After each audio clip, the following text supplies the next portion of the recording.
And you are watching CNBC TV 18. On behalf of PMI India and the 7 chapters of PMI in India, I extend a very warm welcome, ladies and gentlemen, to all of you. Project Management Institute brings together thousands of professionals, thought leaders and peers from all industries to exchange ideas on today's projects and emerging trends. The Project Management Conference India 2010 is an event designed to provide a common networking platform for the global brand. The objective of the conference is to raise the capability of project management excellence in India, and to allow them to focus on the transformational aspects of project management. Project management today is being utilized more and more as a competency to help corporations and governments implement strategic change. So it's a transformative competency. It allows an organization to move to the next level, but it takes excellence to do so. So that's why it's both an opportunity to share best practices and to show excellence in action in project management, and also to show those best practices which led to transformation of companies, of NGOs, and of governments. The theme this year was leveraging project management for excellence, growth and transformation.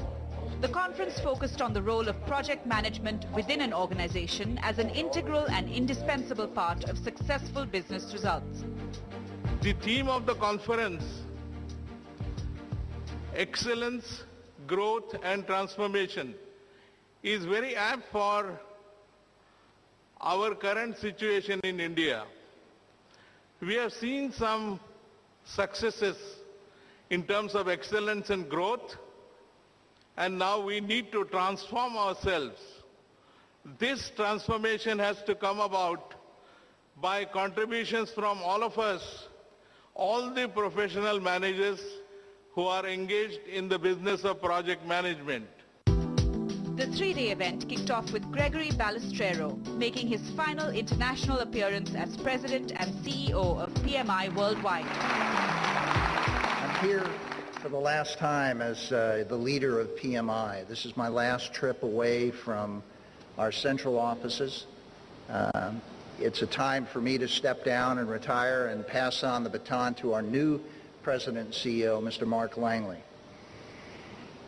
And as I went through this year and I selected the events that I would attend, I wanted to make sure I returned to India. India was very special. For the first 4 or 5 years that I was with PMI, I came to India sometimes 3 and 4 times a year to promote and advocate for project management, to work with our professional members here in this country, to continue to spread the word about how important project management was, not only to the success of organizations, but the success of this country. My hope for India is that individuals involved in project management will recognize a unique opportunity that exists here differently than any part of the world. India stands on the brink of massive change, both from providing infrastructure that has never been developed in India, to providing new products and services, to one of the largest middle classes in the world, to providing services to countries all over the world. Young people today in India have the opportunity to step into the project management profession and be right at the threshold of change for the country. The issue of clean, fresh water for India is a challenge going forward. And the melting of the Himalayan glaciers is a challenge if climate change continues to grow.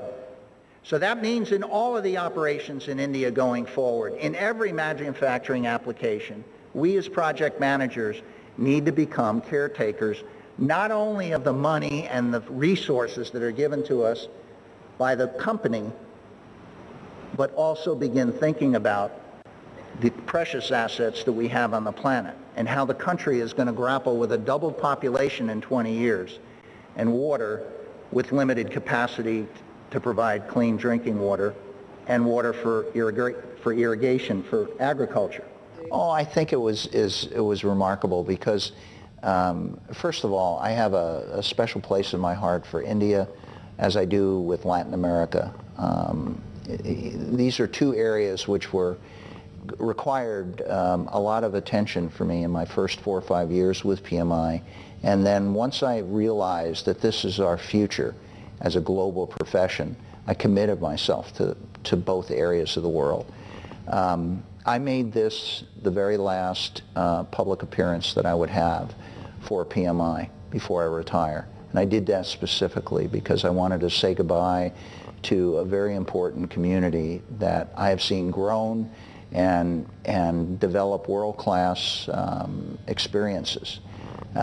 So by honoring me with that in such a way that made me, and genuinely honoring me, I was humbled by it, and I really appreciated it. Serving as chief guest, Mr. K. Venkataramanan, President of Engineering and Construction Projects, Larsen & Toubro, shares his extensive knowledge and experience in project management. Why are these projects failing? The most important facet of any activity, and that includes building projects, is to create value. It's not really, if you do not appreciate at each step as a project manager the importance of value creation across the entire value chain and thereby work towards all those aspects that increase value as you complete a project over a period of time, I think you don't realize really the full impact of it. And therefore in today's case of very large projects, or maybe medium-sized or even smaller projects, each one creates value, and the value is created not only by doing it on cost and time and quality, but in various other steps that you do as you go through the project in terms of being able to appreciate other aspects that come in from value engineering, from working capital management, from cash flow management, and therefore you got to be a reasonably financially insightful person to be able to really create the best value from a good project. The PMI FICCI Market Survey Report on Project Management in India was unveiled, providing insight into IT, energy, defense, auto, infrastructure and realty sectors. At a simple level, project management for all of us was this ability and need to effectively manage across these three dimensions, I'll call them. It's always been about cost, time and scope. And the mantra has always been good quality, bring it in on time, and bring it under budget. And we've, I would argue, done a fairly successful job of that in varying degrees. But there are areas where we have not done a good job which end up compromising the type of execution and the type of results we can get.